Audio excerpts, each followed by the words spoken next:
Boa noite, igreja, graça e paz. Agradeço ao Senhor por mais uma oportunidade de estarmos todos aqui reunidos, em nome de Jesus, para glorificar o nome dEle. Vamos nos colocar de pé para que a gente possa estar dando início ao nosso culto, à nossa reunião como igreja. Vamos orar? Feche os olhos. Pai Santo e Eterno Deus, te agradecemos pela oportunidade de estarmos aqui mais uma vez, reunidos em torno da Tua palavra para aprender mais acerca do Teu reino. Nós te pedimos, Pai, em nome de Jesus, que Teu Espírito Santo venha abrir nosso coração, nos dando entendimento da Tua palavra, dando forças e nos capacitando para colocar em prática, para vivermos de acordo com ela, Pai. Porque é assim que nós temos aprendido na Tua palavra, Pai, sermos pequenos cristos, sermos a luz do mundo, o sal da terra, sermos diferentes, separados do sistema deste mundo. Nós te pedimos que o Senhor venha, Pai, falar com cada um aqui, está presente, Pai, e daqueles que estão acompanhando através das redes sociais, que o Senhor venha elucidar toda a dúvida que há em nosso coração, Pai, que o Senhor venha fortalecer a nossa fé naquilo que é mais precioso, Pai, que é estar na Tua presença no nome do Senhor Jesus. Assim eu oro e te agradeço em nome de Jesus. Amém. Irmão, pode se assentar, a equipe de louvor está com a oportunidade. Boa noite, irmãos, graças e paz.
Amém, igreja.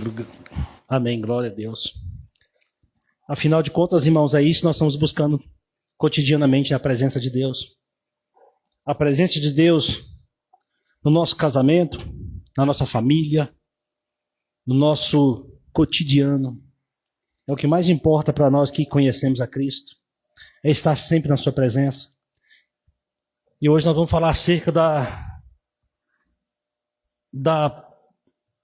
vida, da vitória que nós temos em Cristo Jesus. O pastor irá trazer o tema dessa noite como uma vida vitoriosa em Jesus. E bem ao contrário do que muitos dizem, ou entendem, ou pregam hoje em dia, uma vida vitoriosa em Jesus, ela está bem aquém do que o mundo tem pregado hoje.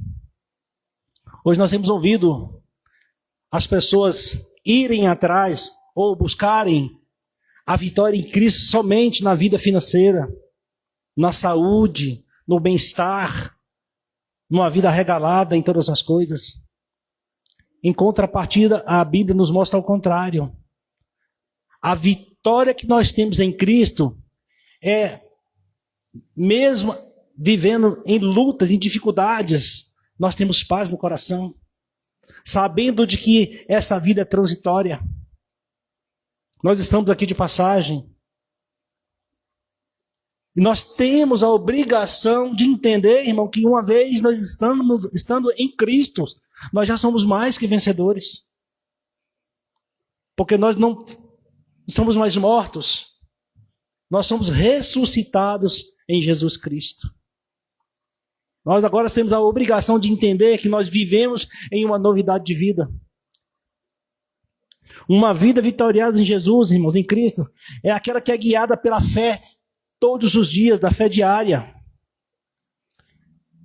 Guiada pela palavra de Deus, pela força do Espírito Santo. E nos dando uma vitória, mesmo em meio a lutas que cada um passa na sua vida, no seu particular, em qualquer área da sua vida. É necessário passarmos por tribulação. Nós temos dito isso. E aqui eu quero pontuar 3 pilares dessa rápida e ligeira mensagem que eu vou trazer para poder anteceder o texto do pastor. Como referência bíblica, irmãos, eu trouxe 3 textos, 3 passagens rápidas mesmo. Lá em João 16:33 diz que Jesus venceu o mundo e ele garante paz em meio às tribulações.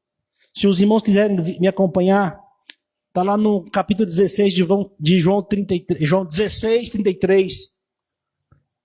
No Evangelho de João 16:33 diz assim: eu vos preveni sobre esses acontecimentos para que em mim tenhais paz. E aqui o contexto, irmão, é de tribulação, é de aflição, é de perseguição, é de dor, é de angústia, é de doença, de enfermidade. Então, o próprio Deus diz: eu venci, se vocês estão em mim, vocês vão vencer, tenham fé nisso, acreditem. E lá na primeira carta de João que o pastor está trazendo, no capítulo 5, verso 4, vai dizer que a fé de Deus é a nossa força. Ele é que garante paz, mesmo em meio nas dificuldades, independente de qual seja. Ah, pastor, mas você não conhece a minha vida. Irmão, eu não conheço a sua vida, mas Deus conhece. Tanto conhece que tem propósito nela. Tanto conhece que sabe lidar com as suas dificuldades. Ele é que trata contigo. Que nós aprendemos com isso, nós não devemos murmurar e reclamar pela nossa vida ser diferente da do irmão. O Senhor tem um trato com cada um de nós. Lá em Romanos, nós já estudamos a carta de Romanos, no capítulo 8, no verso 37, ele vai dizer que nós somos muito mais do que vencedores. Não, irmão, nós não somos vencedores, nós somos muito mais do que vencedores. Imagine numa corrida, numa disputa, numa maratona, você não é o primeiro, você é mais do que o primeiro. Você foi contado como filho dele. Então, irmãos, a palavra de Deus, ela tem que nos nortear e nos trazer paz. Esta é a vitória que nós temos. Sabendo que nós não somos daqui, nós estamos aqui por um período de tempo. Os 5 pilares para argumentar, para sustentar esse pensamento. Primeiro, colocar Jesus no centro. Submeter a sua vida e a sua família e as suas decisões aos planos e à direção de Deus. Submeta-se, sujeite-se, creia, não de boca, não de lábios, mas de coração. Descanse. É assim que ele diz: meu fardo é leve. O que está angustiando você, meu irmão? Essa é a pergunta dessa passagem. O que está tirando a sua paz? Coloque Jesus no centro, no olho do furacão, por assim dizer, daquele que você acha que é um grande problema. E assim você vai estar mostrando para aquele grande problema quem é o seu Deus. É o Deus criador de todas as coisas, o mantenedor de todas as coisas, ele que sustenta tudo com a sua destra. É este Deus que nós vemos aqui domingo a domingo professar. É esse Deus que a vida tem nos apresentado. E muitas das vezes, irmãos, nós temos dificuldade de entender isso porque nós passamos por dificuldades, por aflições. Por não conhecer a Escritura, meu povo perece. Falta de conhecimento. O sofrimento nada mais é do que uma ferramenta na mão de Deus para tratar o meu e o seu coração. Para fazer nós entendemos que nós não somos autossuficientes. Nós somos dependentes dele em todas as coisas. Não, meu irmão, não é só na vida, não é só no respirar, não. Não é só no alimento diário, não, é em todas as coisas. Como diz a canção, né? Nunca foi sorte. Sempre foi providência. Em segundo lugar, alimente-se da palavra de Deus. Se nós queremos ter uma vida espiritual, nós temos que ter um alimento espiritual. A palavra de Deus é alimento do cristão. Você tem que ter um contato com a palavra de Deus. Você tem que estar o tempo todo refletindo na palavra de Deus. Independente de onde você estiver, meu irmão. Você pode estar refletindo a palavra de Deus no seu trabalho, enquanto você dirige, enquanto você cozinha, enquanto você limpa a casa, enquanto você estuda, trabalha. Em todas as tomadas de decisões, a palavra de Deus que tem que ter o maior peso. Ler e praticar os ensinamentos bíblicos. Por quê, irmão? Porque com isso você vai adquirir sabedoria. Você vai começar a ter discernimento nos momentos de adversidade, de lutas. A palavra de Deus, ela vai te nortear, ela vai te guiar. Não, você age dessa forma. Não, você age dessa forma. Ah, mas Não, você não está irado. Jesus não se irou quando ele foi perseguido. Ele se sujeitou, porque assim era a vontade do Pai. Isso é ser cristão, irmão. É como o tema do pastor. A vitória em Cristo, irmão, não está nas minhas mãos nem na sua, nem na força do nosso braço. É na fé naquele que já venceu. É na fé naquele que nos representa. E o terceiro pilar, irmão, vencer o pecado. É permitir que o Espírito Santo transforme o nosso interior. É permitir. É você entender que ele quer algo de bom para mim e para você. Não do nosso ponto de vista, mas do ponto de vista bíblico. É necessário passarmos por todas as coisas. Como diz Paulo, eu aprendi a viver assim, eu aprendi a passar dessas formas, porque eu entendo que em tudo somos mais do que vencedores. Que é uma coisa linda, é quando alguém dá um testemunho de vida e mostra de onde ele veio, da sarjeta. E Deus trabalhou na vida daquela pessoa. Ele deixou de ser um viciado, de ser um drogado, de ser um ladrão, de ser um corrupto. E foi transformado, foi lavado pelo sangue de Jesus. Isto é vitorioso. Isso engrandece o Evangelho. Isso mostra que em Cristo nós somos capazes. Porque não tem medicina, irmão. Não tem psicologia, não tem psicanálise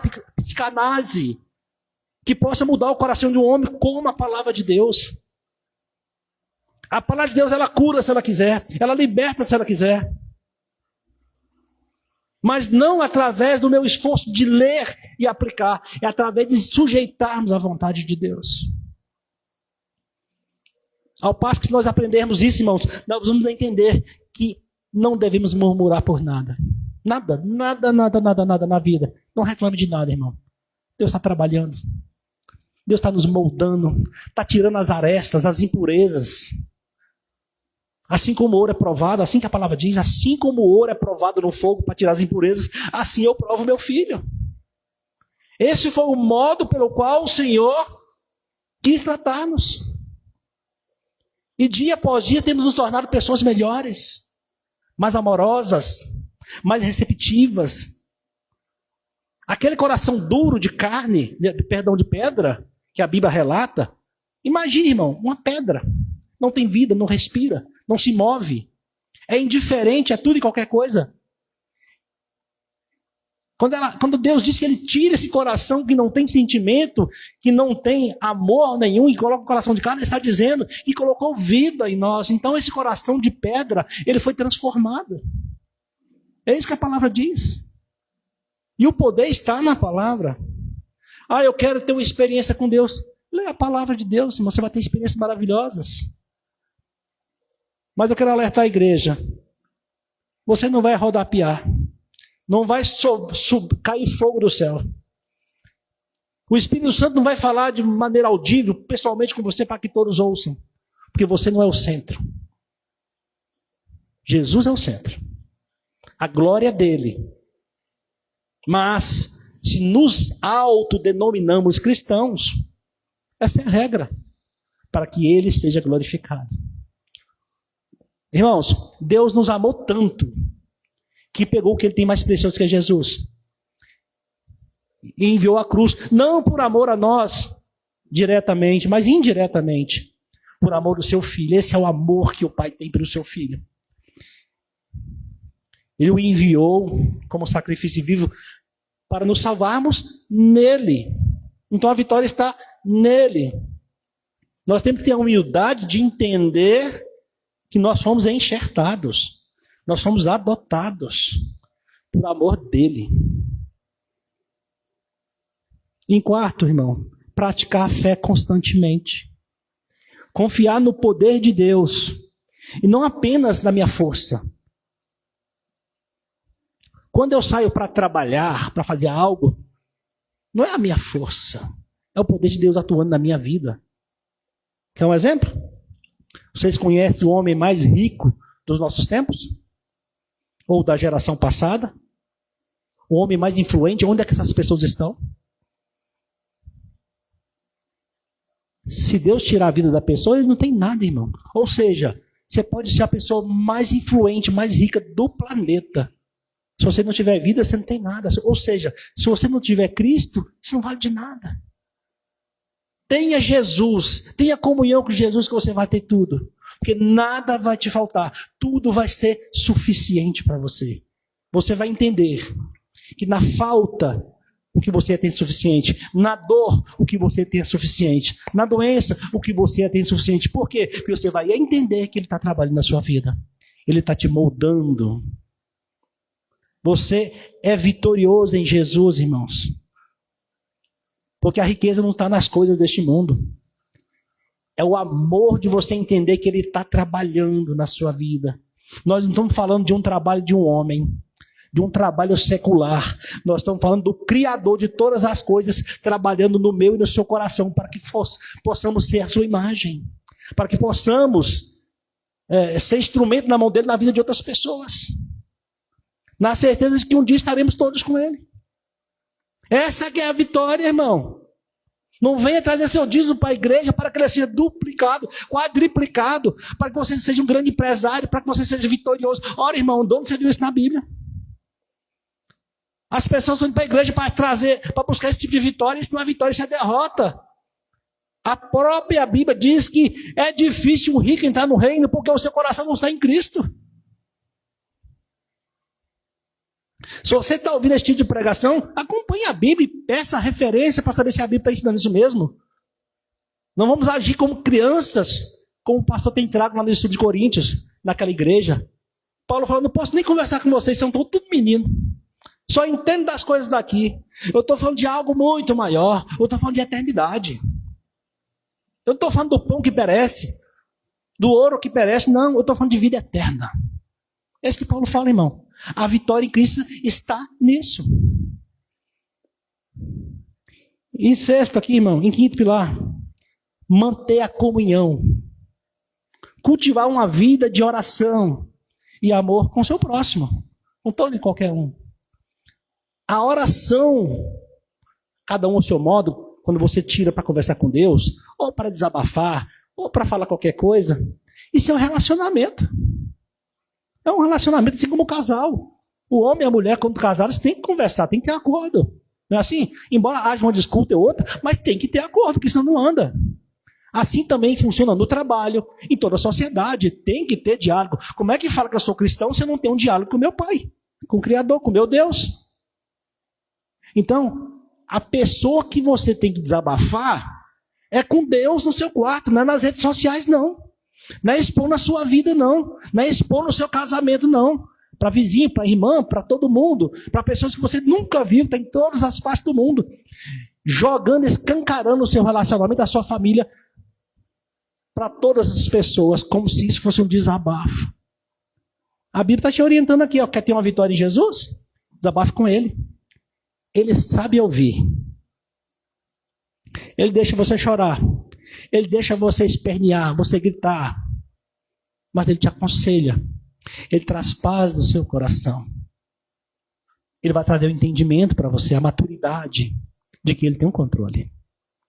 É a paz que excede todo entendimento. Resumidamente, irmãos, viver uma vida vitoriosa em Jesus não significa ausência de lutas. Não significa que você vai ter problemas. Mas é a certeza de você vencer. De você ter paz. E essa paz, ela é construída todos os dias. Cada vez que você entende a palavra de Deus, quando você está aprendendo a caminhar com Jesus, Ele vai te lembrando, o Espírito Santo vai te lembrando da dificuldade, dos problemas, dos erros que você cometeu e o entendimento que você tem hoje. Muitas das vezes você se entristecia e hoje você se alegra pela misericórdia, pela paciência que Ele teve comigo e com você, pelo seu amor longânimo. Olha como Deus foi paciente com você, irmão, e comigo. Lembra as presepadas que nós já aprontamos nessa vida, irmão? Dá uma refletida aí. Como Deus foi paciente em esperar até você ser despertado para entender que Ele nunca esteve longe de nós. Ele estava o tempo todo nos mostrando o caminho. A gente tropeçava, reclamava, murmurava, e Ele é aqui. É verdade, irmão. Como pai, Ele corrigia. O pai que nos ama, mas a correção de amor. Então, estamos aqui saudáveis. Cada dia mais crendo em Jesus. Cada dia mais querendo estar com Ele. Não é verdade? Então, essa é a vitória. Essa é a vitória que nós temos em Jesus.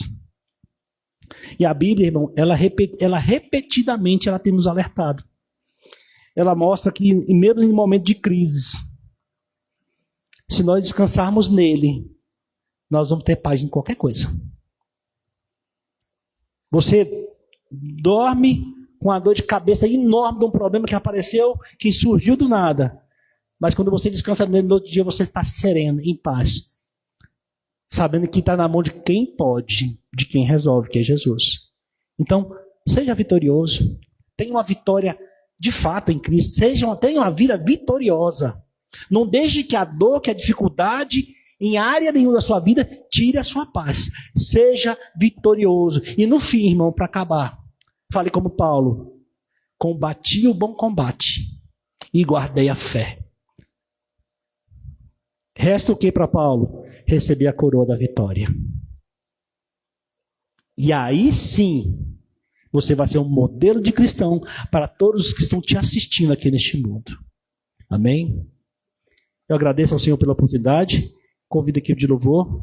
Irmão Felipe, eu te convido a orar pelo preto dessa noite. Boa noite, irmãos. Graça e paz.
Amém.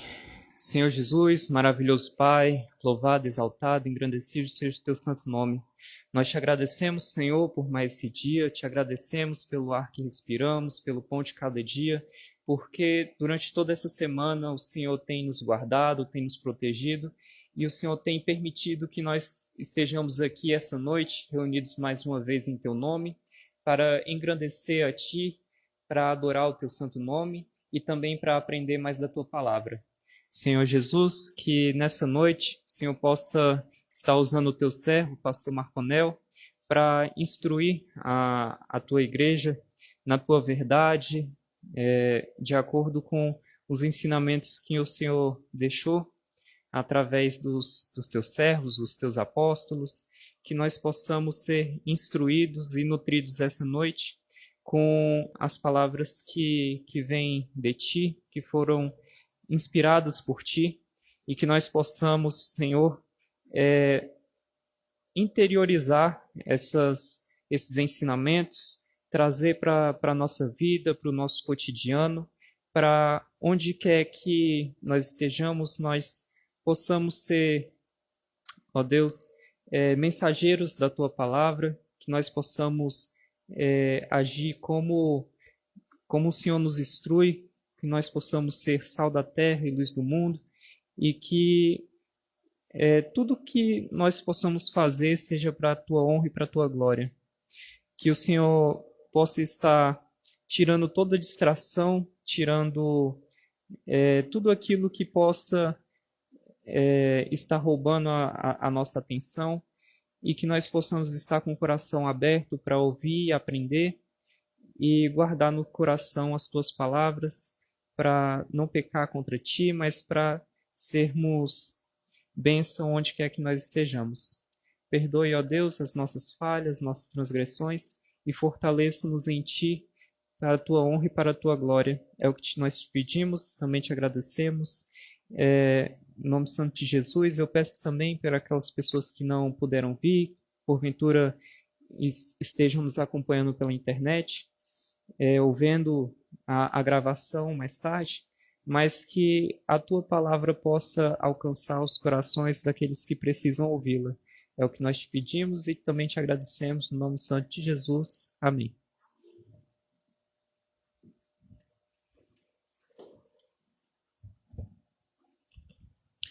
Boa noite, irmãos. Graça e paz a todos.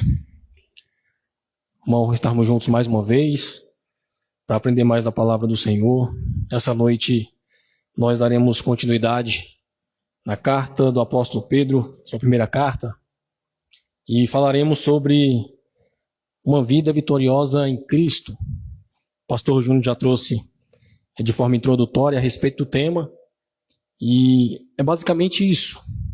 O que Pedro vai nos falar agora, depois de várias aplicações na vida social, no relacionamento, de como a gente devia se tratar, né?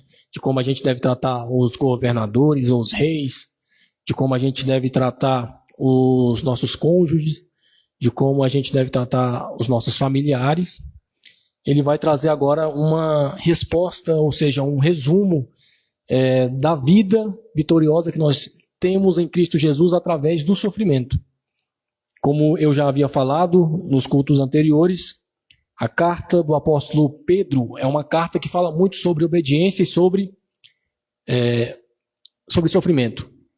Ela é conhecida como a carta do sofrimento. Pedro, ele escreve a uma igreja e a um povo que está passando por vários tipos de perseguições, inclusive morte, né? Nós já sabemos aqui o contexto. E depois que ele explicou para a gente de forma prática como nós devemos tratar as pessoas, ele vai falar a respeito de relacionamento com o irmão e logo em seguida sobre o sofrimento. Então, do verso 8 até o verso 17, nós vamos ler essa noite. Vamos aprender um pouco com o apóstolo Pedro. Eu vou ler aqui na versão da King James. Gostaria que os irmãos acompanhassem comigo, na versão que tiver aí. E diz assim, 1 Pedro, capítulo 3, do verso 8 ao 17, diz assim: Finalmente, sede todos de uma só mente, tendo compaixão uns dos outros, amai como irmãos, sede compassivos e sede atenciosos, não retribuindo mal por mal ou maledicência por maledicência, porém, ao contrário, bendizendo, sabendo que para isto fostes chamados, para que possais herdar uma bênção. Porque aquele que deseja amar a vida e contemplar dias bons, que refreie a sua língua do mal, seus lábios para que não falem maliciosamente, aparte-se do mal e faça o bem, que busque a paz e siga. Porque os olhos do Senhor estão sobre os justos, e os seus ouvidos abertos às suas orações, mas a face do Senhor é contra aqueles que fazem o mal. E quem vos fará mal, se fordes seguidores daquilo que é bom? Mas se sofrerdes por amor da justiça, felizes sois vós, e não temais o temor deles, nem fiquem perturbados.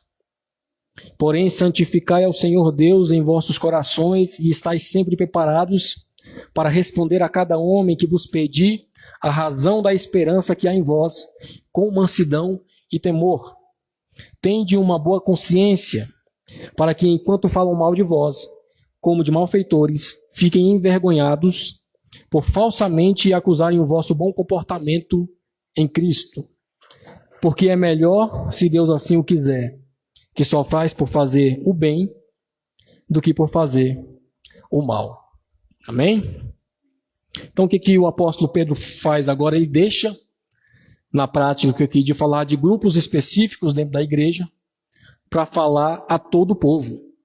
Agora, quando ele diz finalmente sede todos, ele está falando a todos, a igreja, né? Não a pessoas específicas. Ele falou com pais, ele falou com maridos, ele falou com esposas, ele falou com servos, com senhores, agora ele fala a todos. Ele está concluindo aqui um assunto, né? Qual assunto é esse? O assunto do princípio da obediência, de fazer aquilo que se deve fazer porque é cristão, fazer o bem. Não se comportar de forma errada, a depender da pessoa que está contigo, ou a depender de como aquela pessoa te trata. Ele falou a respeito de governador, falou a respeito do marido, da esposa, né, do servo, do Senhor, e agora ele está se referindo a todos aqui. Então ele se apresenta e vai apresentar aqui alguns princípios para uma vida vitoriosa em Cristo. Ele vai mostrar que viver de forma vitoriosa em Cristo está linkado com a prática do cristianismo. Se você pratica realmente aquilo que você aprendeu de Deus, você é vitorioso em Cristo. E não depende de como você vive aqui. A gente vai ver que as pessoas vitoriosas em Cristo, ou pessoas que venceram em Cristo, não está intimamente ligado com a vitória no mundo aqui. A gente vai ver que o sofrimento faz parte. E é desta forma que ele vai apresentar esse finalzinho aqui do capítulo 3. Ele vai apresentar um povo sofredor, um povo que muitas vezes vai sofrer injustiça, mas que é bom você sofrer injustiça fazendo o bem. É bom você, às vezes, passar por algum tipo de injustiça estando certo, porque é isso que vai mostrar que você é uma pessoa que está herdando a salvação. Ele vai dizer o que bom há, né? Que bom há de você sofrer por fazer o mal. Se você sofre por fazer o mal, isso é uma consequência. Agora, se você sofre por fazer o bem, existe um princípio, uma herança, algo eterno te aguardando. Porque não é normal. A lógica é você se dar bem ao fazer o bem e não se dar mal ao fazer algo que não traz consequências. Mas se você faz algo e tem consequências negativas e esse algo é bom, existe um princípio ali de cristão. Existe algo que é contra a lógica. Né? E o cristianismo é isso. É você muitas vezes não revidar. Então Pedro ele vai escrever agora aqui de forma prática a todos. Ele começa dizendo, finalmente sede todos de uma só mente. Finalmente sede todos de uma somente, tendo compaixão uns pelos outros ou uns dos outros. E a palavra finalmente aqui não é finalizando, né, o capítulo, ou não é finalizando a carta, mas é finalizando o raciocínio que ele vem trazendo desde o final do capítulo 2, que é um princípio de obediência, um princípio de sujeição, um princípio de você entender que está passando no mundo a sua vida que é passageiro, de você entender que você está debaixo da proteção do Senhor. Tudo aquilo que ele já falou no capítulo 1, tudo aquilo que ele falou no capítulo 2, ele vai dizer, finalmente, sede todos de uma somente. Eu acho interessante aqui, porque ele vai trazer a palavra todos como uma forma de unanimidade. E todos em uma somente não é todos pensarem de forma igual, porque nós somos pessoas diferentes, né? O corpo de Cristo é feito por pessoas que pensam de forma diferente. Mas pensam de forma diferente não quer dizer que sejam pessoas que estão fora do corpo de Cristo. Pelo contrário, a forma que você pensa de forma diferente dentro do corpo enriquece, né? Vai trazer um corpo mais robusto. O apóstolo Paulo vai dizer isso em 1 Coríntios e 2 Coríntios. Cada um tem um dom, né? Cada membro é encaixado de forma diferente no corpo de Cristo. E pensar de forma diferente ou pensar de forma igual, o que Pedro está dizendo aqui, ser de todos de uma somente, ele está trazendo todos pensarem de forma unânime em relação à salvação, em relação a Cristo, de forma específica aqui, em relação ao sofrimento, em relação às perseguições que aquele povo daquela época estava passando. Os cristãos eles podiam discordar e podem discordar de temas. Quantos de nós aqui discordamos de vários temas da Bíblia, né? Uns pensam assim, outros pensam assado, mas aquilo que é essencial do corpo, aquilo que é fundamental da fé, aquilo tem que ser unânime, né? Nós sabemos que nós somos salvos por Cristo, nós sabemos que o sofrimento aqui, por causa de Cristo, vai nos trazer uma herança. E é isso que Pedro está tentando dizer aqui. Todos pensem de forma igual. Sede todos de uma somente, tendo compaixão uns dos outros. Aqui, compaixão, nós já sabemos o que é. É se colocar no lugar do outro, né? Entender de forma prática aquilo que aquela pessoa está passando. Sofrimento realmente de forma empática. Você sentir na pele o sofrimento do próximo. Você não ser indiferente. Então, tendo compaixão uns dos outros. Por quê? Porque aqui, sendo senhor ou não, sendo marido ou mulher, sendo pai ou filho, como ele já trouxe exemplo, todos estão passando por algum tipo de sofrimento. Todos são filhos de Deus. Todos fazem parte da igreja. De uma forma ou de outra, todo mundo tem suas dificuldades. Então, todos precisam ter compaixão uns dos outros. E ele vai dizer, amai como irmãos, sede compassivos e sede atenciosos. Por quê? Porque isso é essencial para uma igreja cristã. Isso é essencial para nós que dizemos ser cristãos. Sermos compassivos e atenciosos. Tem muita gente que precisa da nossa atenção.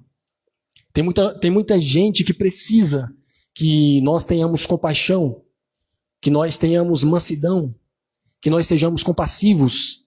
Isso é importante, irmão. Talvez o que nós lemos aqui, a gente pense, mas é tão na cara, né? É tão na cara que o cristão precisa ser isso. Mas nós sabemos isso porque nós lemos a palavra do Senhor, porque Deus tem falado conosco todos os dias. Mas lembre-se, ele está escrevendo a uma igreja fugitiva, uma igreja dispersa, uma igreja que não tinha a Escritura ainda em suas mãos. Era importante que eles entendessem que é fundamental como cristão você se colocar no lugar do próximo. É fundamental como cristão você ser compassivo. É fundamental como cristão você ser atencioso com o próximo. Independentemente da sua relação.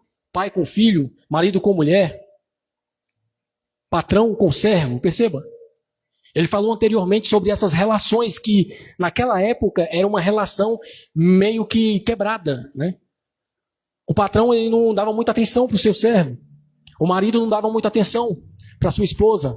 Os pais não davam muita atenção para os seus filhos. E o que ele está dizendo aqui é que finalmente todos vocês têm uma só mente, tendo compaixão uns dos outros, amando como irmãos, sendo compassivos e sendo atenciosos. Perceba que aqui ele está trazendo o princípio de um relacionamento agora horizontal. Ele trouxe os princípios de relacionamento vertical, patrão e empregado, governador e governados. Naquela época, marido e mulher, né? Pais e filhos. Agora ele vai trazer o princípio de horizontalidade entre irmãos. Vocês precisam amar uns aos outros também. E aí ele vai entrar no verso 9. E o verso 9 ele vai trazer o relacionamento agora com os inimigos. Ele falou agora com os irmãos, agora é com os inimigos. E ele vai dizer no verso 9, não retribuindo mal por mal, ou maledicência por maledicência, porém, ao contrário, bendizendo ou abençoando em outras versões, sabendo que para isto fostes chamados, para que possais herdar uma bênção. Os cristãos dispersos da Ásia Menor, Aquela igreja estava sendo perseguida, estava sendo morta. Os inimigos estavam falando mal, estavam sendo caluniados. As pessoas levantavam falsos testemunhos. Em vez disso, e ao invés de fazerem o mal, retribuírem, eles deviam pagar com o bem. É isso que Pedro está dizendo aqui. Os cristãos deveriam pagar o mal com o bem. Em vez de responder aqui às afrontas, em vez de responder às ofensas, eles teriam que abençoar, bendizer esses inimigos. E os apóstolos tinham aprendido de Cristo. Pedro não está trazendo algo novo aqui. O próprio Jesus, lá em Mateus 5,44, ele vai dizer: amai os vossos inimigos e orai pelos que vos perseguem.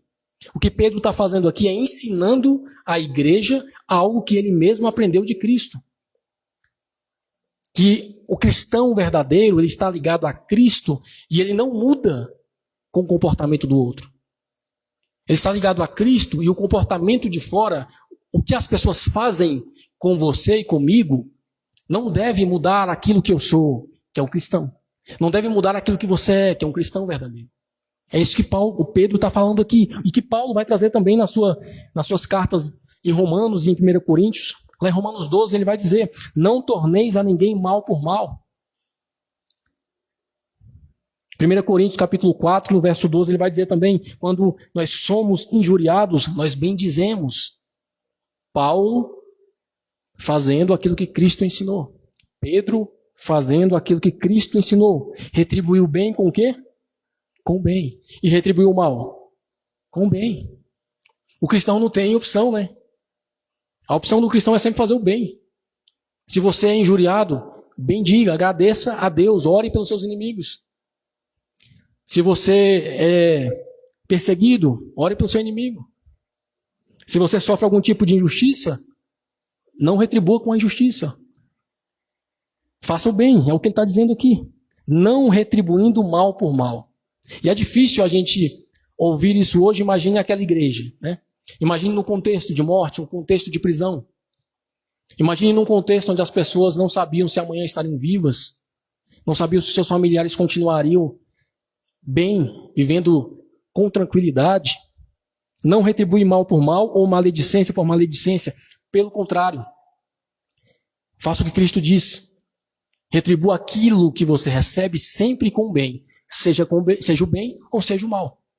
A sua resposta tem que ser sempre benéfica ao próximo. A nossa resposta tem que ser sempre servir. Tem que ser sempre bom. O resultado deve produzir sempre um fruto bom. É isso que Pedro está dizendo aqui. Porque nós fomos alcançados pela graça. Ele vai dizer no finalzinho aí do verso 9: bendizendo, abençoando, sabendo que para isto fostes chamados. Vocês foram chamados para isso. Para que possais herdar uma bênção. Perceba, o sofrimento faz parte da vida do cristão, irmão. É isso que Pedro está dizendo aqui. Ele está falando que nós fomos chamados para isso. Para quê? Para quando fomos injuriados, responder com bem. Quando fomos perseguidos, orar pelos que nos perseguem. O cristão, ele não tem inimigos. Quando Cristo fala que orar pelos seus inimigos, os inimigos são as pessoas conosco, não a gente com as pessoas, não o cristão com o próximo. São as pessoas que nos odeiam. Não é o cristão que deve odiar as pessoas. Nós não temos inimigos. É isso que nós precisamos entender. Então perceba, nós fomos chamados para o quê? Para isso. Para sofrer, o contexto é esse. Para sofrer, a gente vai ver mais à frente, ele vai deixar claro, para sofrer por Cristo Jesus. E este sofrimento, ele é um chamado. É isso que Pedro está dizendo. Nós fomos chamados para isto, para que nós possamos herdar uma bênção, e bênção aqui é salvação. Aqueles que sofrem por causa da justiça recebem uma herança, recebem uma bênção celestial. É isso que Pedro está falando. O cristão, ele não trabalha para ganhar as bênçãos. Ele recebe por herança. Ele não trabalha para ser abençoado. A bênção final, que é a salvação, ele recebe de graça. E nós fomos chamados para isso, para receber essa graça final, para receber essa herança. E para receber essa herança, se for para passar por sofrimento, nós devemos passar por sofrimento. É isso que Pedro está tentando falar aqui para essa igreja, irmão. As perseguições que sofremos aqui na terra, hoje, enriquecem essa herança. dá glória a Deus. Mostra que nós somos realmente verdadeiros filhos de Deus. Porque o sofrimento nos molda. O sofrimento faz com que nós sejamos cada vez mais purificados. Muitas vezes é o sofrimento que nos faz parar com o ego. É o sofrimento que nos faz parar com a autoconfiança. Muitas vezes é o sofrimento que nos faz parar para analisar a nossa vida. O sofrimento, como diz um teólogo, se eu não me engano foi Martin Lloyd Jones que diz, ele fala que o sofrimento é a pílula que Deus usa para acordar o cristão.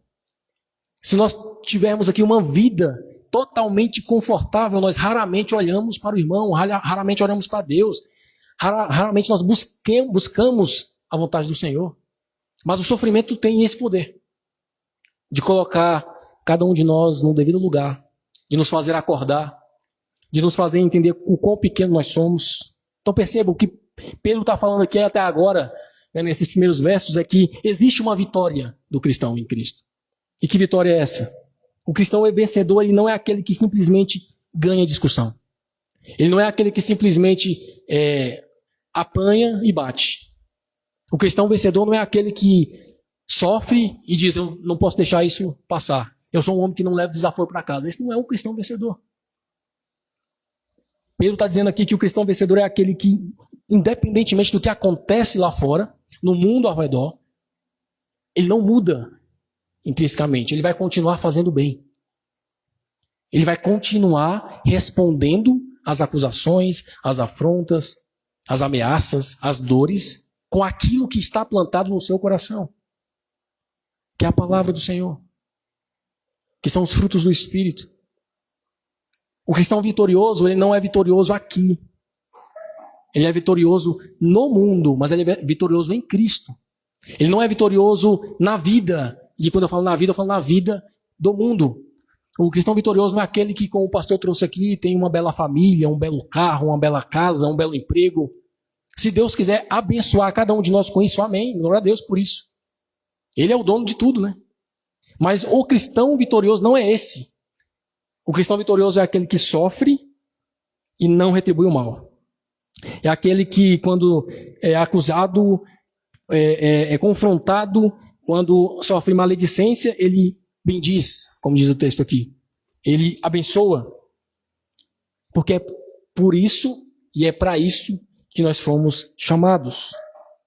O ponto central aqui nesses primeiros versos é que a vitória cristã dessas pessoas que estavam sendo perseguidas, a vitória cristã de nós, hoje em dia, é não permitir que o comportamento do mundo, dos outros, da vida, da situação, dos problemas, não permitir que isso mude o seu comportamento. Mude aquilo que Cristo fez no seu coração. Mude as suas atitudes. Porque nós somos chamados justamente para passar por essas aflições. No mundo tereis aflições. O cristão que não quer ter aflição, ele não deve ser cristão. Busque uma outra religião. Busque um outro Deus para você. O Deus que nós servimos é um Deus que nos chama a sofrer. Por quê? Porque você fazer aquilo que é ilógico, você matar a sua carne, responder com o bem a quem te faz o mal, é ir contra as nossas vontades carnais. É ir contra a nossa lógica racional. Mas nós fomos chamados para isso. Nós fomos chamados para fazer o bem. E o verso 10 e 11, Pedro vai apresentar um pouquinho da nossa vida diante de Deus. O verso 10 e 11 ele vai dizer assim: porque aquele que deseja amar a vida e contemplar dias bons, que refreie a sua língua do mal, os seus lábios para que não falem maliciosamente, aparte-se do mal, que faça o bem, que busque a paz e siga. Embora o cristão, irmãos, tenha os olhos fitos no céu, embora nós saibamos que somos peregrinos, que somos forasteiros, que estamos aqui de passagem, tudo isso nós já sabemos. O próprio Pedro falou isso no início da carta. Embora a gente tenha isso em mente, nós não devemos viver uma vida alienada. Nós não devemos abandonar a vida aqui na terra. É isso que Pedro está dizendo aqui. Não é porque vocês estão sendo perseguidos, não é porque vocês estão passando por todo tipo de tribulação que vocês devem viver uma vida de qualquer jeito. Porque é muito fácil quando a gente prega que Cristo está voltando, que nós não devemos amar a nossa vida, que nós devemos focar no céu, e tudo isso é verdade. É muito fácil a gente ir para um lado extremista e abandonar a nossa vida terrena. Deixar de cumprir os nossos afazeres aqui na terra. Deixar de viver uma vida que Deus deu, porque a vida é um dom de Deus. E o que Pedro faz aqui é tentar equilibrar isso. Olha, vocês é uma igreja que está fugindo, que está sendo perseguida, que estão sendo mortos, mas calma, não abandone a vida. Viva a vida aqui. Enquanto vocês estiverem aqui na terra, viva a vida decentemente, é o que ele vai dizer aí. Embora enfrente sofrimento, não aprecie sofrer. Embora o sofrimento faz parte da vida, não seja masoquista, é isso que ele vai dizer aqui. É o que ele vai dizer aqui, ó. Porque aquele que deseja amar a vida e contemplar dias bons, é isso que ele está dizendo. Enquanto você estiver na terra e você ama viver, e isso não é errado você amar viver, não é errado você querer ter dias bons, obedeça ao Senhor. Ele vai trazer alguns exemplos aqui.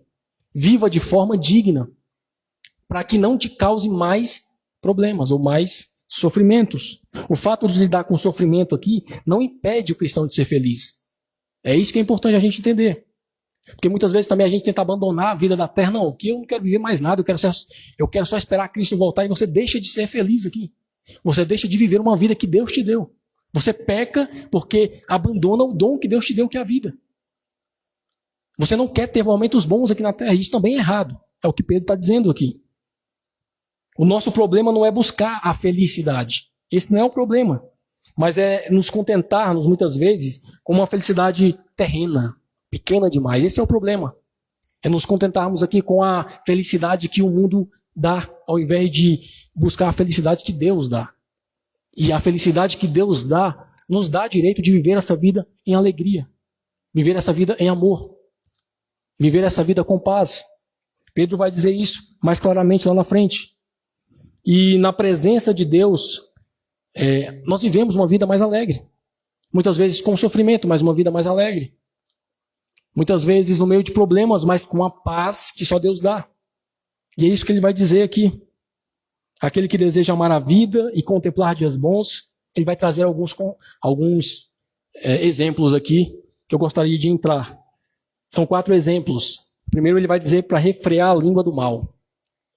Por que ele vai trazer esses 4 exemplos? Talvez porque dentro daquela igreja devia estar passando por algum tipo de problema relacionado a isso. Mas eu entendo aqui que, como alguns teólogos vão trazer, que são problemas fundamentais que causam problemas para o cristão. Porque o cristão ele não vai sair matando. O cristão ele não vai sair fazendo um pecado, né, exterior de forma prática, onde o mundo todo vai estar vendo. O cristão ele vai tentar, por mais que ele peque, por mais que ele caia, ele vai tentar diminuir, ou vai tentar restringir os seus pecados para o menor que seja. Não é isso que acontece quando a gente vira cristão? A gente tenta ir abandonando os pecados e Deus vai nos ajudando. Aos poucos. Mas há pecados, irmãos, que muitas vezes a gente não abandona. Há pecados que parecem não ser pecados. E são pecados. E aí Pedro vai trazer alguns desses que, na minha opinião, ele foi certeiro para a igreja. Porque me parece ser os maiores pecados que vivem na igreja. Os pecados que são muitas vezes escondidos. Que são pecados que muitas vezes nós não damos valor. Talvez a gente não veja a consequência rápida desse pecado, a gente acha que é um pecado menor. E ele vem trazer alguns exemplos. O primeiro exemplo que ele traz aí, refreie a sua língua do mal. Olha que interessante. Uma língua carregada de maldade, uma língua carregada de mal, ela vai trazer dor, vai trazer sofrimento. E o que Pedro está dizendo aqui tem sofrimentos que dá para evitar. Alguns sofrimentos a gente tem que passar, mas há sofrimentos que são consequências de erro. É isso que ele vai dizer. Tem sofrimentos que são consequências dos nossos erros. São consequências daquilo que nós fazemos. Uma língua maldosa, ela fere, ela destrói, ela mata. Talvez você já tenha sofrido com isso. Se você já sofreu, você sabe como é pesado. Depois que você se converte, saber o poder das palavras. O que as palavras têm e fazem na vida do próximo. E Pedro deixa claro isso. Aquele que ama a vida e quer contemplar dias bons, faça isso. Aquele que ama a vida e quer viver aqui de forma pacífica, de forma boa, faça isso, refreie a sua língua do mal. Nós precisamos entender isso, irmãos, isso é importante. Lá em Salmos 141, no verso 3, o salmista vai dizer assim: põe guarda, Senhor, na minha boca, vigia a porta dos meus lábios. Olha como ele traz um conceito da língua ou daquilo que ele fala de uma forma perigosa, né?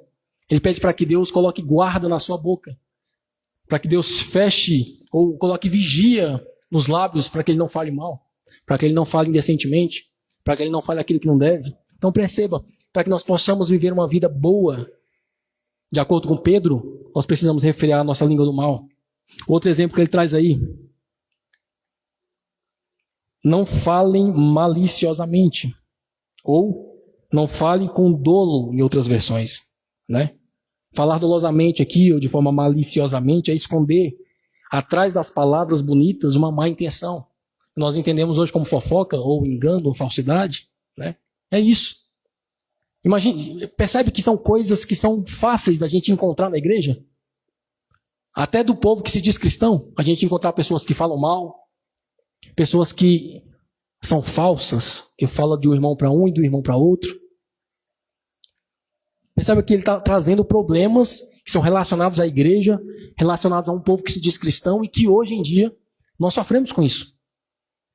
Não fale com dolo, ou não fale maliciosamente, a dizer uma coisa e sentir outra. É basicamente engano, né? Falsidade. O cristão, ele vive na luz, ele não deve ter duas fontes jorrando de dentro dele. Ele não pode dizer que é de Cristo e de dentro dele sair maledicência. Ele não pode dizer que é de Cristo e ao mesmo tempo de dentro dele sair todo tipo de mal. Ele não pode falar que ama o seu irmão e ao mesmo tempo condená-lo, falar mal dele. Perceba que é incoerente, né? É um exemplo que o nosso apóstolo Pedro traz. O terceiro exemplo que ele vai trazer, ele fala: aparte-se do mal e faça o bem, ou pratique o bem. Está aí no verso 11. Ninguém é feliz onde habita a maldade, irmãos. Afaste-se do mal. Onde há maldade, você não vai ter uma vida boa. Onde há maldade, você não terá dias bons aqui na terra.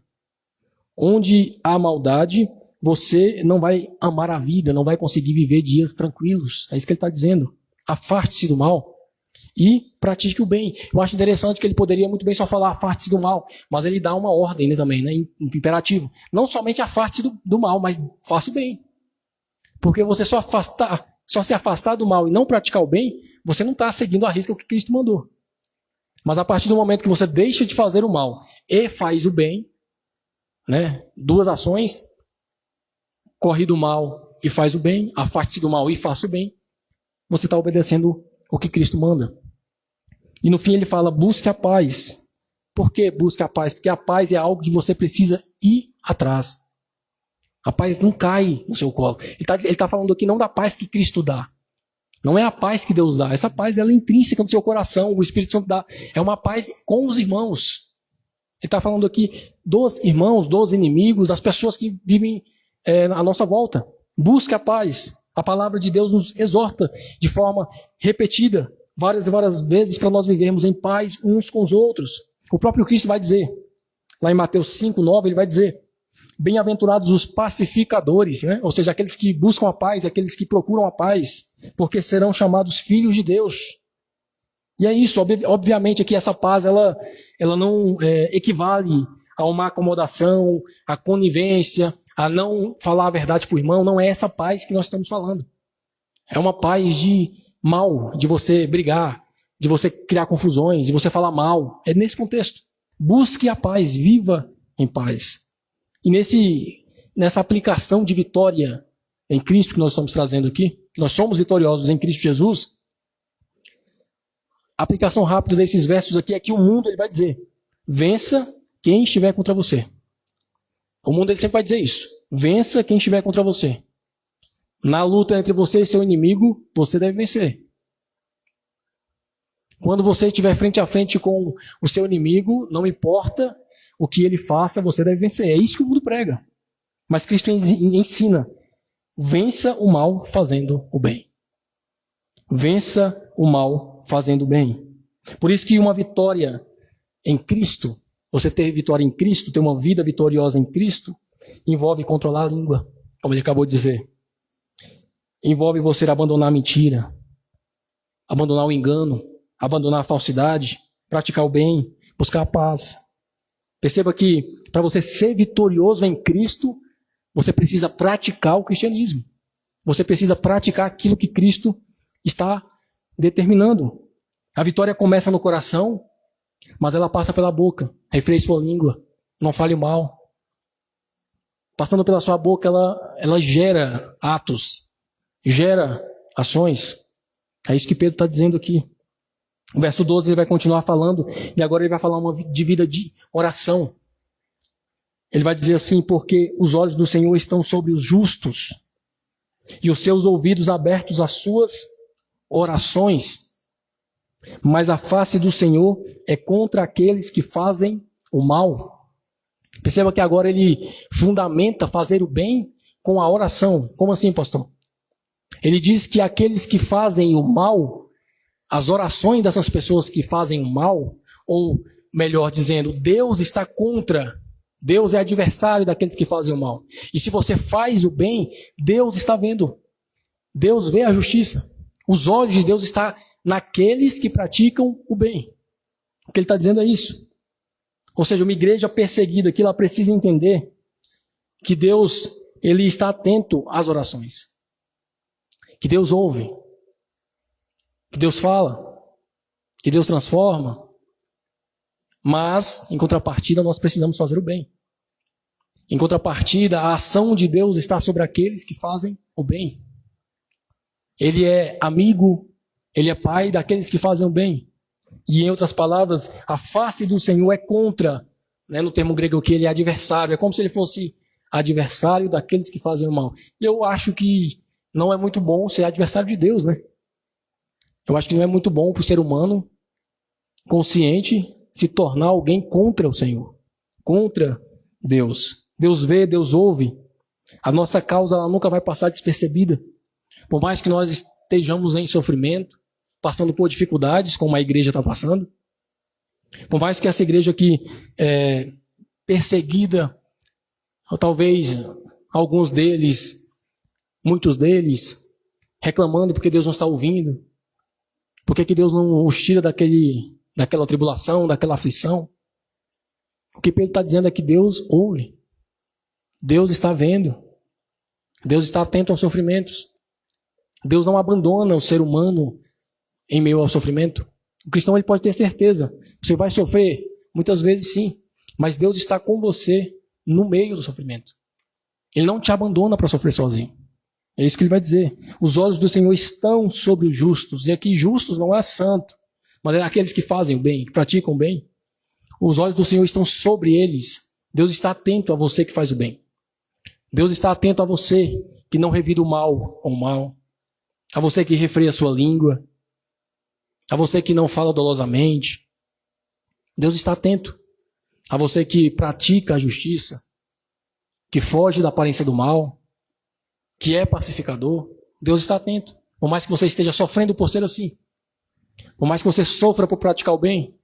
Por mais que você sofra por fazer aquilo que Deus manda. Deus está atento. O sofrimento que você está passando não é uma negativa dos olhos de Deus. Deus está vendo o seu sofrimento. Ele está atento à sua vida. Nada escapa das suas vistas. Que ninguém pense, irmãos, que Deus não se importa. Que nenhum cristão pense que Deus não está importando com a sua causa, com o seu sofrimento, com a sua aflição. Porque os olhos do Senhor, como vai dizer o texto, os olhos do Senhor estão sobre os justos. E a face do Senhor é contra aqueles que fazem o mal. Talvez a consequência dos que fazem o mal, de que Deus está sobre eles, de que Deus é adversário deles, não seja agora. Mas na herança eles vão perceber que Deus é realmente o seu adversário. Quando nós estivermos na nossa herança eterna, na nossa salvação, porque fomos chamados para isso, lá nós vamos perceber que Deus realmente estava olhando para nós em meio ao sofrimento. E que por mais que aquele mal, aquela pessoa má, parece estar no bem, no bom, tendo uma vida boa, né, prosperando, que nada de ruim acontece com ele, mesmo ele sendo uma pessoa má, no fim dos tempos, a gente vai perceber que Deus é o seu adversário. A gente vai perceber que Deus realmente virou a sua face. Que a face do Senhor realmente é contra essas pessoas. A gente vai perceber isso no fim. Então, quem pratica o mal não tem em Deus um amigo, mas um inimigo. Isso vai ficar claro no último dia.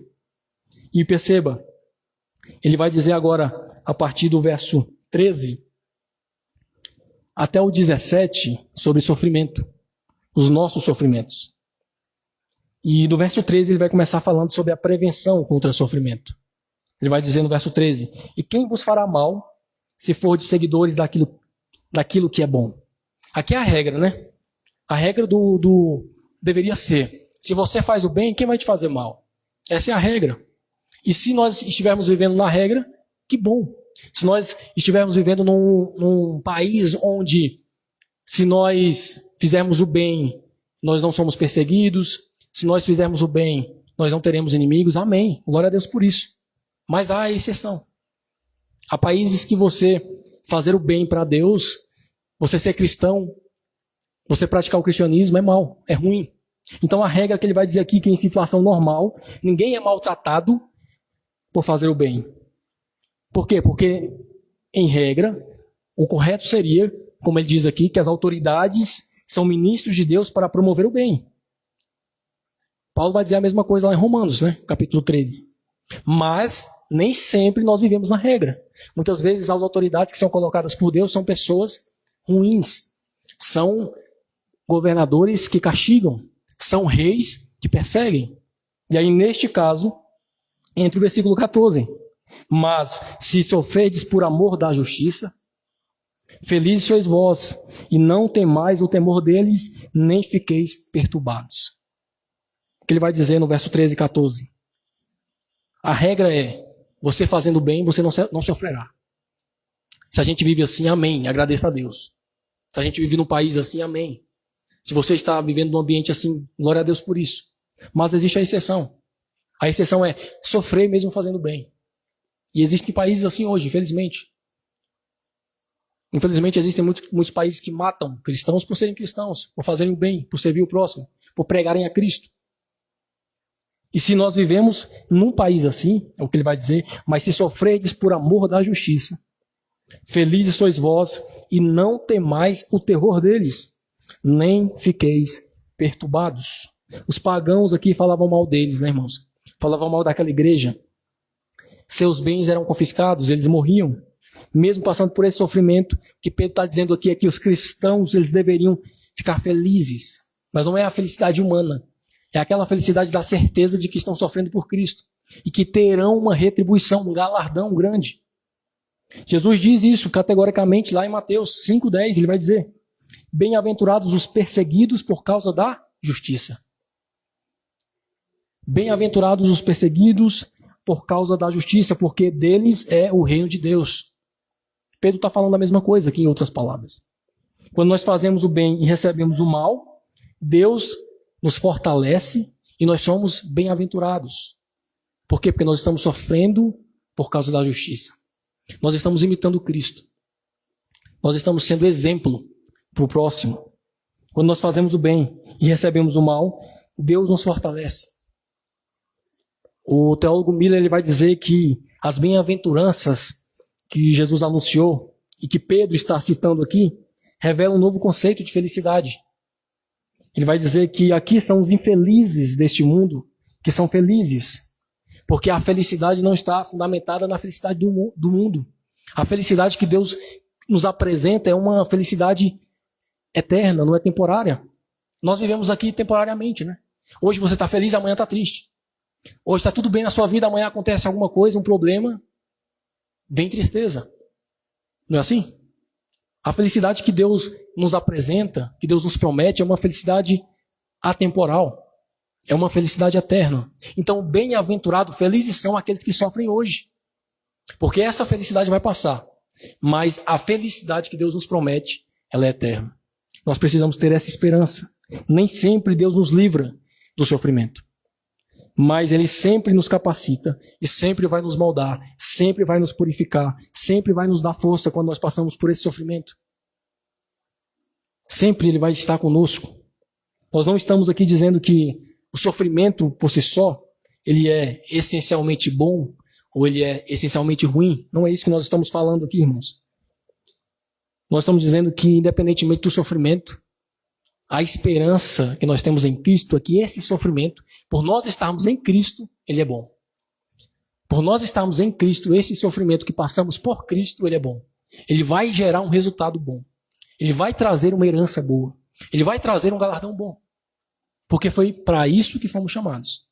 Para, independentemente do problema, da circunstância, do sofrimento, das perseguições, independentemente do que nós passamos, nós continuarmos firmes na esperança de que Cristo vai voltar e de que nós seremos salvos. Então perceba, Deus transforma essas tribulações, esses sofrimentos dolorosos na gente em uma ferramenta para o bem. Por quê? Porque nos molda, porque nos capacita, porque nos ajusta, nos aprimora, nos aperfeiçoa. Então, falar de vitória em Cristo no meio do sofrimento é meio complicado. Como é que eu vou explicar para o ser humano que tem uma mente limitada como nós, um ser humano que, ao sofrer, sente angústia, sente dor, que essencialmente o ser humano foge da dor, foge do sofrimento, como é que entra na cabeça do ser humano de que o sofrimento faz parte da vida cristã? Então, ter vitória em Cristo não significa ausência de sofrimento. Muito pelo contrário. Muitas vezes é o próprio sofrimento. É Cristo estando conosco no sofrimento. O cristão ele pode estar sofrendo e ainda assim estar vivendo em vitória com Cristo. A cruz nos ensina isso. Cristo morreu, sofreu e foi vitorioso do início ao fim.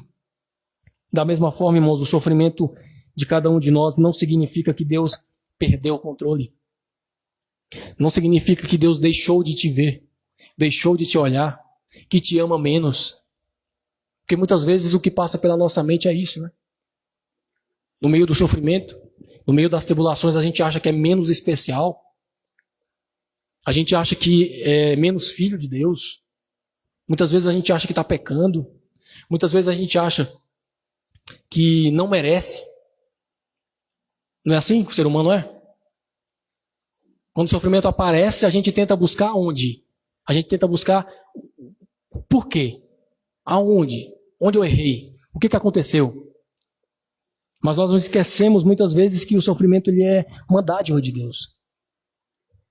Que felizes são aqueles que sofrem fazendo bem. Sofrem por causa da justiça. Que levam para casa o prejuízo. Né? Que levam para casa realmente aquilo que te prejudicou. Esse sofrimento do cristão não significa que Deus perdeu o controle. Muitas vezes permanecer fiel, permanecer firme, justamente quando seria mais fácil desistir. Justamente quando seria mais fácil abandonar. Justamente quando seria mais fácil, quando o mundo todo está dizendo, aí, você está sofrendo, cadê o Deus que você crê? Cadê o Deus Todo-Poderoso? Se manter fiel, justamente nesses momentos, é a maior demonstração de vitória em Jesus. É a maior demonstração de que Cristo é vitorioso em você. São nesses momentos que a gente percebe que estamos no caminho correto, que não largamos o barco, não abandonamos a vida, que independentemente do que está acontecendo, eu estou firme em Cristo Jesus. Ter vitória em Cristo é isso, irmãos. É não viver dominado pelo medo, como ele vai dizer aí no final do verso. Quem vos fará mal? Se fordes seguidores daquilo que é bom. Mas se sofrerdes por amor da justiça, felizes sois vós. E não temais o terror deles. Não tenhais medo. Nem fiqueis perturbados. O medo ele pode tentar governar o cristão. No meio do sofrimento, o medo muitas vezes pode achar que Deus nos abandonou, que Deus não está nos ouvindo, que os olhos do Senhor não estão sobre a nossa vida, sobre a nossa família. Não é assim? Não tenhais medo, é o que Pedro diz. Porque uma vida em Cristo é uma vida que não é controlada pelas circunstâncias. Uma vida em Cristo, o cristão ele pode dizer, eu não sei o que vai acontecer amanhã. Eu não sei por que eu estou sofrendo, mas eu sei em quem tenho crido. Eu sei quem é o meu Deus. Eu sei quem é Jesus Cristo. A vitória aqui não está em controlar o amanhã, em ficar ansioso, em ficar com medo. A vitória é em confiar no Deus que controla o amanhã. No Deus que controla as circunstâncias. Porque o mesmo Deus que permitiu o seu sofrimento é o mesmo Deus que vai tirar você daquele sofrimento no momento adequado. O mesmo Deus que permitiu você passar por aflições e perseguições é o mesmo Deus que te fortalece, que controla essas aflições e perseguições para te refinar, para te aperfeiçoar, para te dar força. No verso 15 ele vai continuar dizendo: porém, santificai ao Senhor Deus em vossos corações e estais sempre preparados para responder a cada homem que vos pedir a razão da esperança que há em vós, com mansidão e temor. Olha o que ele vai dizer agora. Qual é a oportunidade do sofrimento?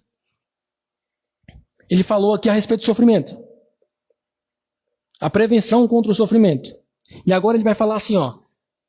Aproveite a oportunidade do sofrimento para testemunhar. É isso que ele está dizendo aqui.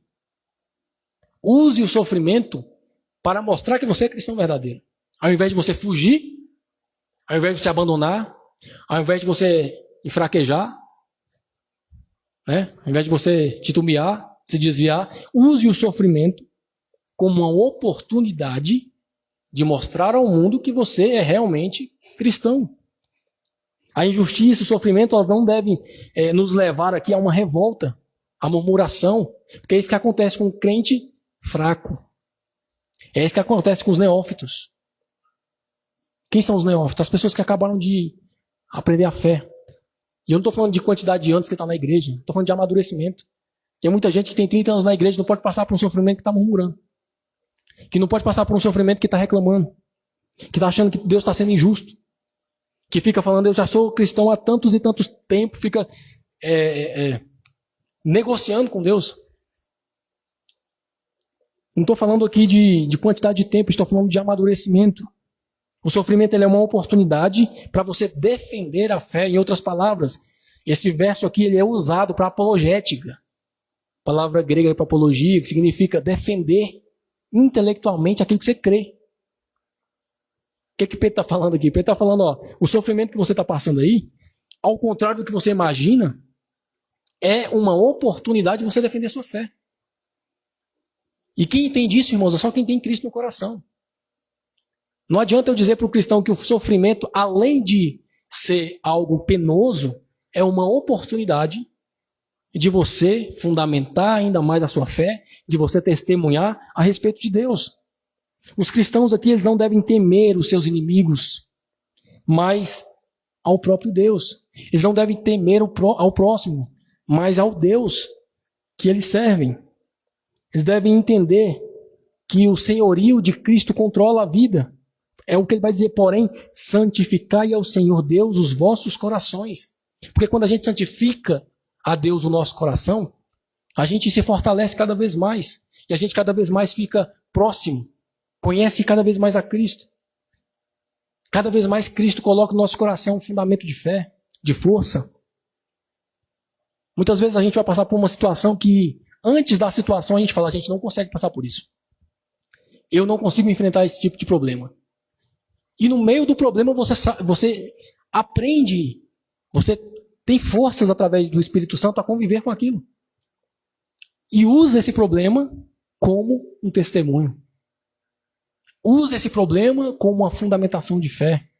Eu tenho certeza que cada um de nós aqui já passamos por algum tipo de problema que a gente depois foi entender que isso fundamentou a nossa fé. E depois a gente foi entender que aquilo era usado por Deus como testemunho. As pessoas de fora olham para nós e não entendem como que estamos passando por esse tipo de problema daquela forma. É isso que ele está dizendo aqui. Perceba, o sofrimento produzido pela perseguição, o sofrimento produzido pelas injúrias, ela é uma porta aberta Ele é um livro para os cristãos lerem e verem em você uma mudança real de vida. Verem em você a fé que você diz que é verdadeira. Então os cristãos eles devem estar não só vivendo firme em Cristo, passando por perseguições, mas também eles precisam estar o quê? Habilitados, preparados. Olha o que o texto vai dizer. Porém, santificai ao Senhor Deus em vossos corações e estáis sempre do quê? Preparado. O termo grego que é habilitado. Você deve estar preparado para responder a cada homem que vos pedir a razão da esperança que há em vós. Que esperança é essa? No meio da tribulação, no meio do sofrimento, no meio da perseguição, você está em pé. Você está firme no Senhor. Que esperança é essa? Você precisa estar preparado. Você precisa estar habilitado. Esse verso, irmãos, é um verso, como eu disse, usado na apologética cristã, que é fundamentada em que o cristão ele precisa estudar, ele precisa aprender, ele precisa estar preparado para defender a sua fé. Ele precisa estar preparado para defender a esperança que fundamenta a sua vida. O que Pedro está dizendo é que além de você sofrer, você precisa estar de pé no sofrimento e preparado com esperança para dar testemunho aos outros. Porque pessoas vão perguntar, como é que você passou por esse problema? O que te manteve de pé? Como é que você vive assim? Como é que você não endoida com esse tanto de problema? E você precisa estar preparado para responder a cada homem a esperança da sua fé. É o que Pedro está dizendo aqui. Quando consagramos o nosso coração ao Senhor, como ele vai dizer. Quando nós ficamos preparados através do Espírito Santo, o Espírito Santo nos habilita. O Espírito Santo nos fortalece com esperança. E nós precisamos nos habilitar, nós precisamos nos preparar cada vez mais para responder à fundamentação da nossa esperança. A nossa mente, o nosso coração, o nosso sentimento, a nossa razão, tudo isso caminha junto. E nós precisamos estar de pé, firmes no meio da provação, no meio dos problemas, fundamentando a cada um que perguntar a respeito da nossa fé. Então perceba, vitória em Cristo aqui nesse verso é ter Cristo como Senhor no coração. Vitória em Cristo é você estar habilitado, preparado para testemunhar. Vitória em Cristo aqui não está ligado à vitória do mundo. Talvez o centro da passagem de todo o verso aqui até o finalzinho seja esse. Antes, santificai Cristo como Senhor em vosso coração. Porque se você colocar Cristo como trono, como rei, entronizado no seu coração, você vai passar por todo tipo de problema. Você vai testemunhar. Você vai entender que os sofrimentos ali próximo do que Cristo passou é fichinha. Tudo aquilo que você está passando não chega nem próximo do que Cristo passou. E que Cristo, na verdade, não está pedindo muita coisa para você, mas só para você suportar o processo. Cristo não está pedindo nem para você vencer o mundo, porque ele já venceu. É só de suportar o processo. Só de fugir da aparência do mal. Só de praticar o bem. Então perceba, Pedro não diz simplesmente sejam fortes. Ele aponta para Cristo. Entronize Cristo no seu coração. Pedro não manda você se fortificar sozinho. Ele fala para você primeiro entronizar Cristo, santificar Deus no seu coração. Porque quando Cristo governa o coração, quando Cristo vai governar o nosso coração, o medo não domina. A gente joga fora o medo, como ele vai dizer aqui. Quando Cristo domina o nosso coração, a gente não retribui com o mal. Quando Cristo domina o nosso coração, irmãos, a gente se preocupa com a opinião das pessoas, a gente pratica o bem. A nossa preocupação é agradar a Deus. A nossa preocupação é passar por mais essa tribulação. É não desfalecer no meio do caminho. A gente só pede forças para que Cristo esteja conosco. Para que Deus nos ajude nesse processo. Quando a gente entroniza, quando a gente santifica Cristo no nosso coração, tudo fica mais fácil. E aí, como ele vai dizer no finalzinho do verso, a gente vai estar sempre preparado para responder a cada homem que vos pedir a razão da esperança que há em vós, com mansidão e temor. Mansidão e temor. Mansidão, fruto do Espírito e temor de Deus. É o princípio da sabedoria. É você fazer as coisas preocupado no que Deus está fazendo, no que Deus está vendo, no que Deus está analisando. Não preocupado no que as pessoas estão fazendo. Não preocupado no que as pessoas estão falando. Não preocupado com o julgamento das pessoas. Não perceba, a vitória em Cristo aqui é estar preparado para testemunhar. É estar preparado para viver no sofrimento dando testemunho.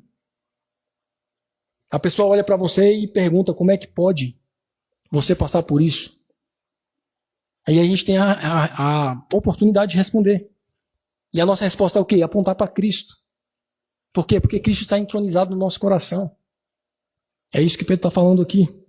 Verso 16, ele vai dizer assim: tendo uma boa consciência para que, enquanto falam mal de vós, como de malfeitores, eles fiquem envergonhados por acusar falsamente a sua boa conversação em Cristo. O que ele está falando aqui é a nossa postura diante do sofrimento. Ele falou como o sofrimento nos dá a oportunidade de testemunhar. Agora Pedro vai falar como é a postura do cristão diante do sofrimento. Existe uma postura adequada para esse testemunho. Que postura é essa? Fazer o correto. Por quê? Porque quando ele acusar falsamente, eles vão se envergonhar por você estar vivendo de forma correta. Ou seja, a acusação deles não procede. Vai ficar demonstrado nitidamente que aquilo que eles estão falando é mentira. É isso que Pedro está falando em outras palavras. Numa situação de ansiedade, numa situação de animosidade, palavras podem ser ditas de formas que dissipe muitas vezes a verdade, a eficácia do que está acontecendo. Muitas pessoas podem falar rios de mentira de você. O que vai dizer se é mentira ou não é a sua postura. É isso que Pedro está falando. Acusações virão, pessoas se levantarão, falsos testemunhos se levantarão, pessoas mentirão. O que vai dizer se aquilo é real ou não, se a acusação é verdadeira ou não, é simplesmente a sua postura. É simplesmente se você está vivendo como um cristão verdadeiro. Então, um cristão perseguido, um cristão perseguido pelos seus inimigos e preocupado com a sua vida e a vida da sua família, a vida das pessoas próximas, ou com o seu patrimônio, ou com o que as pessoas estão dizendo, esse cristão facilmente, irmãos, ele pode deixar de dar testemunho, porque ele vai se preocupar com o que as pessoas estão dizendo. O que Pedro está falando aqui é que você não deve mudar a sua postura diante das acusações. Você não deve mudar a sua vida. A sua vida deve ser uma. O que ele vai dizer é isso. Tendo uma boa consciência. A sua consciência de que você crê em Cristo, de que você obedece ao Senhor, de que você vive uma vida correta, essa consciência, ela fundamenta as suas decisões. Um cristão que não tem uma boa consciência, ele balança à medida que aparecem comentários. Ele balança à medida que aparecem acusações. Por isso que Pedro está dizendo, tendo uma boa consciência para que enquanto falam mal de vós, aqui não está dizendo que talvez falem, né? Aqui é uma afirmação. Enquanto eles falam mal de vocês, porque vão falar, vão chamar vocês, vão acusar vocês de todo tipo de mentira, vocês precisam ter uma boa consciência para saber que aquilo que eles estão acusando não é verdade. Vocês precisam ter uma boa consciência para saber que aquilo que estão falando de você, da sua família, da igreja, não procede. Um cristão fraco, ele não tem uma boa consciência. A consciência dele não é fundamentada. Ele é levado por todo o vento de doutrina. Ele não renova a sua mente todos os dias. Ele não fortalece o seu intelecto, o seu interior. É isso que Pedro está dizendo aqui. Nós precisamos ter uma boa consciência para que enquanto eles falam mal de nós, como de malfeitores, nos acusando de pessoas más, eles fiquem envergonhados porque eles vão perceber que aquilo que eu faço, que aquilo que você faz é totalmente o contrário do que eles estão acusando. Então os cristãos, eles devem dar razão à sua esperança com conhecimento e uma boa consciência. Você não se deve abalar pelo que te acusam, se você está em Cristo Jesus vivendo de forma verdadeira. Você não se deve abalar, não deve se abalar com o que as pessoas dizem, com o que as pessoas acusam, se você está vivendo de forma verdadeira. A boa consciência é essa. É uma consciência firmada, fundamentada na verdade. É o que ele está dizendo aqui. Nessa defesa da verdade, o que vai fazer com que o cristão realmente seja visto é o seu estilo de vida. É não se abalar. Perceba que ele falou que nós precisamos estar habilitados para falar da esperança. E estar corretos, em pé, fundamentados em uma boa consciência quando formos o quê? Acusados. Por quê? Porque esse é o contexto da carta. E muitas vezes é o que nós passamos no dia a dia. Muitas vezes nós somos chamados de retrógrado, de machistas, de arcaicos. Quantas pessoas não são chamadas assim? De pessoas que estão vivendo na Idade Média. Não é assim? Não é assim mais hoje que se vive, irmão. Isso é passageiro. Você não precisa viver assim. Mas se nós tivermos uma boa consciência, isso não nos abalará. As acusações não nos abalarão. As acusações não podem, na verdade, nos abalar. É o que ele vai dizer aqui. Uma boa consciência nos acusa quando pensamos ou fazemos algo de errado. E nos aprova quando fazemos algo certo. Quando nós temos uma boa consciência, irmão, o Espírito Santo fala conosco quando nós erramos e nos fortifica e nos fundamenta quando nós fazemos algo correto. Então a vida do cristão ela precisa ser o quê? Coerente. Ela precisa ser uma vida verdadeira. Ele não pode dizer uma coisa e fazer outra. Ele deve viver uma vida correta para as pessoas verem você passando pela tribulação sem tropeçar. Para elas perceberem que você tem uma boa consciência e faz aquelas coisas, vive daquela forma de acordo com Deus, de acordo com o Evangelho. E não porque você ouve o mundo falando, não porque existe uma cultura, não porque você é levado pelo que as pessoas estão dizendo. Quem tem uma boa consciência é fundamentado na palavra do Senhor. Sabendo que essas pessoas vão nos acusar, mas que nós estamos fundamentados na verdade. Verso 17, para finalizar. Ele vai dizer assim: porque melhor é, se Deus assim quiser, que sofrais por fazer o bem, do que por fazer o mal. Aqui ele vai dizer o quê? Que o propósito do sofrimento é o quê? É a escolha de Deus, não é?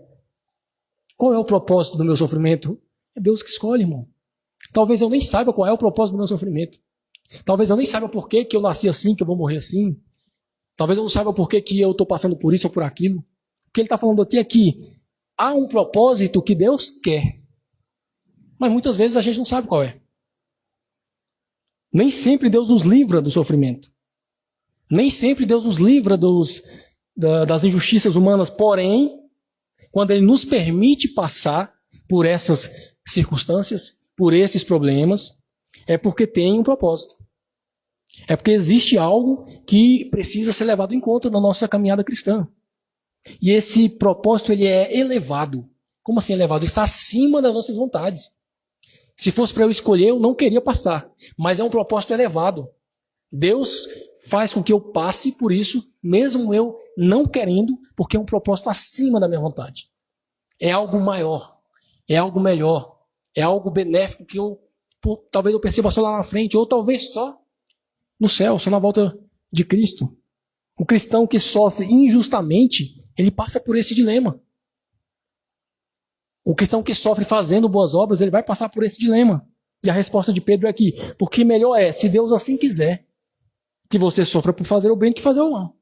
Ou seja, em outras palavras, Pedro está dizendo assim: se é para sofrer, e se Deus quer que você sofra, é melhor que você sofra fazendo bem.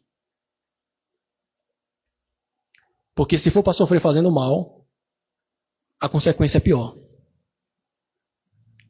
Se for para sofrer fazendo mal, lá na frente a gente vai perceber que a gente estava contra a face do Senhor. Em outras palavras, como aqui no grego vai dizer, Deus está sendo nosso adversário. E aí, meu amigo, é melhor sofrer fazendo bem. É melhor sofrer tendo injustiças aqui, né? O cristão que sofre injustamente enquanto faz boas obras, irmãos, ele sabe, e ele deve saber, que Deus está no comando. Ele deve saber que não é normal eu sofrer por fazer o bem. É algo sobrenatural. Sofrer por fazer o bem é algo sobrenatural. E Deus está por trás disso. E aí a gente precisa se alegrar. Porque se eu estou sofrendo por fazer o bem, isso quer dizer que Deus está trabalhando na minha vida. Isso quer dizer que existe uma herança guardada para mim. E que existe uma providência divina guardando a minha vida. O próprio Pedro escreve mais à frente, lá no capítulo 4, ele vai dizer assim: mas se sofrer como cristão, não se envergonhe disso, antes glorifique a Deus com esse nome.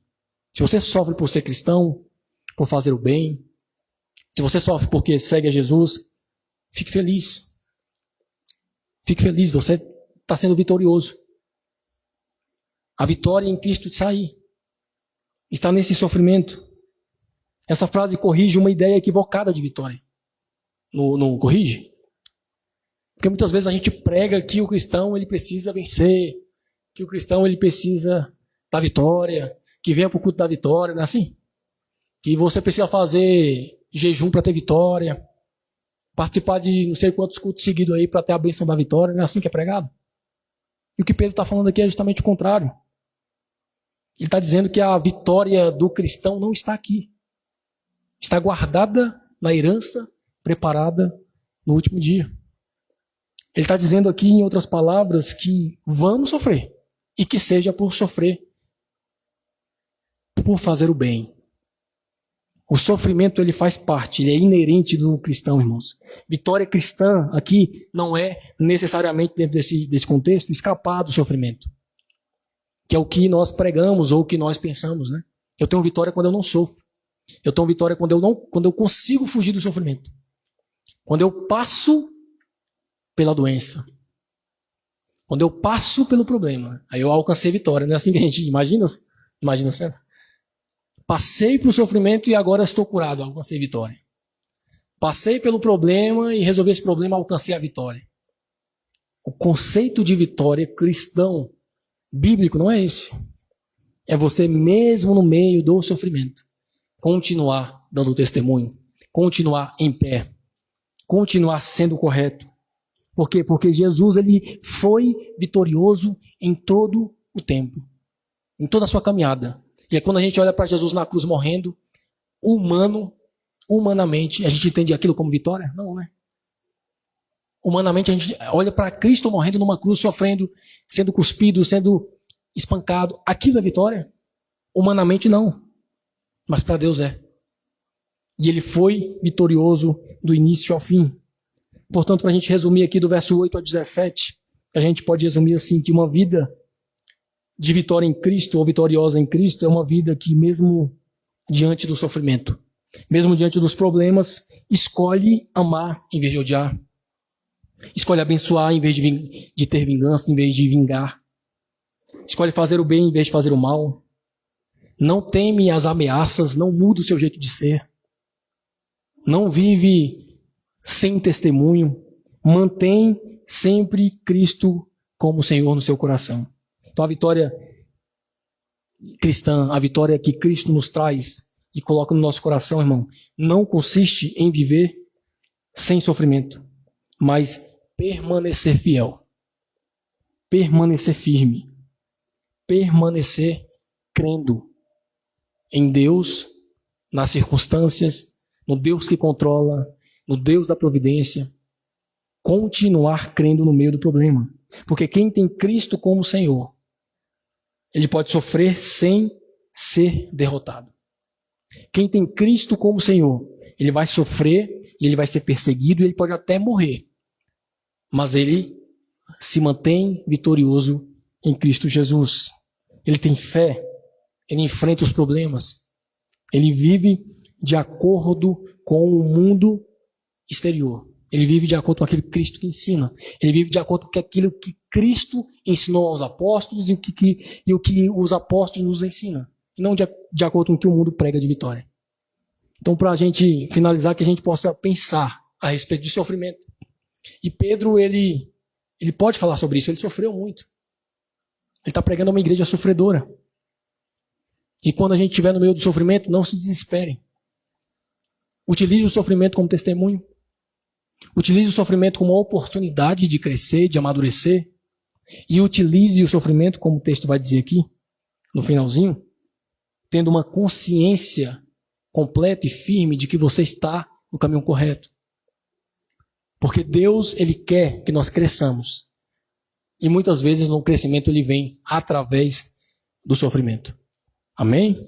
Que Deus possa nos abençoar, fazer com que essa palavra fique guardada no nosso coração, fazer com que a gente reflita, que a gente pare de murmurar, pare de reclamar dos sofrimentos do dia a dia, né? Porque o cristão, ele foi chamado para isso, para viver firme na fé, independentemente das circunstâncias. Amém? Que Deus possa nos abençoar. Eu agradeço a oportunidade. Convido o grupo de louvor. Que Deus nos abençoe.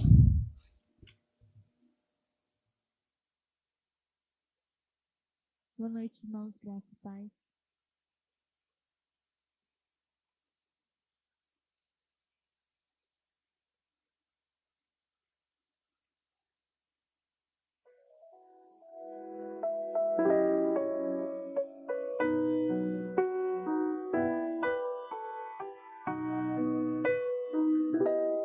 Pensando bem, sua presença de Jesus na minha vida justifica tantas coisas fez aí, realidade que eu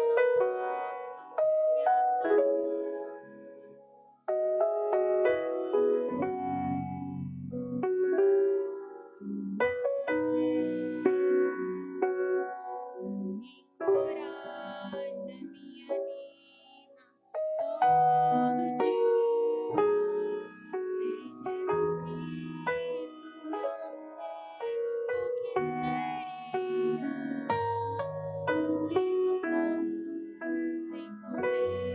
me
Amém. Palavra boa, né, irmãos? Para a gente despertar do sentido de sofrimento cristão. Isso é um problema muito sério. E além do que, irmãos, muitas das vezes, quando nós nos convertemos, nós trazemos toda uma bagagem de vidas, de mazelas que nós vivíamos. Então, durante um processo de conversão, nós plantamos várias sementes, através de ações, de intenções, tudo isso são sementes no mundo espiritual. E nós somos obrigados a colhê-las, porque a Bíblia garante isso. E a pessoa, quando se converte, ela passa a entender que ela é um cristão, e a vida dela parece que vira um caos. Aí ela, por falta de maturidade, por ser um neófito, ela vai atrás de igrejas que estão fazendo campanhas de culto de vitória, tentando remediar aquela dor, aquele sofrimento ou aquela perda. Mal sabem que estão colhendo, que lá em Gálatas 6,7 garante isso. É certo de que tudo que você plantar, você vai colher, irmão. Essa é a lei da semeadura. Então, irmão, que a vitória esteja firmada na nossa sabedoria.